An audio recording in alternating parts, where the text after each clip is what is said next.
عليك صلى الله يا خير خلق الله والآل والأصحاب والقوم أهل الله.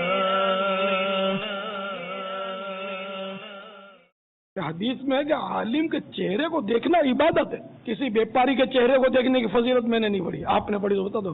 کسی وہ سرمایہ دار کے چہرے کو دیکھنے کی فضیلت میں نے نہیں پڑھی.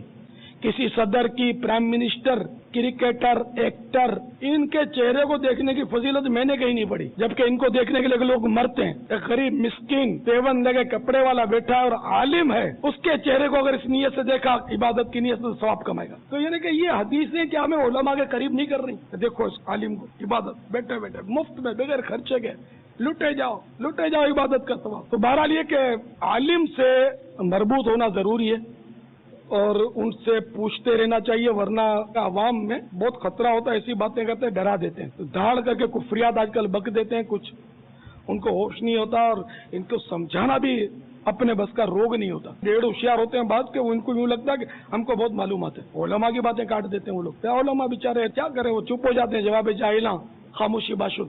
اب اگر کوئی عالم بالفرض کردار کے اعتبار سے اگر داغدار ہے بھی، تب بھی اگر وہ ہے عالم دین، تو اس کی بسبب علم دین فضیلت اپنی جگہ پر رہے گی اور اس کی توہین کی اجازت نہیں ملے گی ہمیں. ٹھیک ہے، وہ شمع ہے، جلتی ہے، ہمیں تو روشنی دیتی ہے، ہم اپنے کام سے کام رکھیں اور اس کی روشنی سے فائدہ اٹھائیں.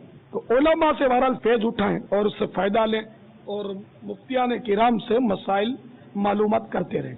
عليك صلى الله